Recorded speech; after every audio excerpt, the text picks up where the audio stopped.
Il ne s'agit pas d'une poubelle, c'est plutôt une route, la rue Moyouma. Nous sommes au quartier Bongonga dans la commune Kampemba, un milieu reculé de la ville de Lubumbashi, à quelques mètres du centre-ville. À chaque tombée des pluies, la situation devient de plus en plus difficile. Des parcelles sans installation sanitaire ou des sanitaires sans faux septiques. Des odeurs nauséabondes en permanence.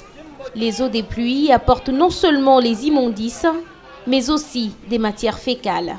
Lolo Kitenge habite ce quartier depuis des années. Il parle d'un milieu oublié des autorités locales. Il y a des crevés. Bongonga, c'est un quartier qui est tout près de la ville. À quelques 30 minutes, vous arrivez en ville. Il fallait que l'État fasse le tout mieux pour nous aider ici, pour construire des canaux. Nous sommes oubliés. Par exemple, cette année-là, ça traînait beaucoup plus. Il n'y a pas de goudron. L'État qui fasse mieux. L'État, c'est notre père, il est responsable. Pour le docteur Toussaint Pouema, médecin généraliste, cette population qui vit en contact permanent avec la saleté est exposée à des maladies comme le choléra et la fièvre typhoïde. C'est tellement grave que nous allons assister, surtout avec l'arrivée de la Madame la Pluie, à ce qu'on appelle des maladies des mains sales. Cette insalubrité veut dire que c'est un apport de maladies.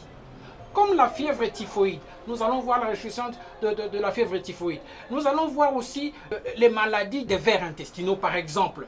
Hein, vous aurez la jardiase, vous aurez les ankylostomes, vous aurez les ascaris. En tout cas, beaucoup de maladies de mains sales. Et donc, dans ces cas-là, il faudrait normalement commencer le traitement à la base, c'est-à-dire sensibiliser la population.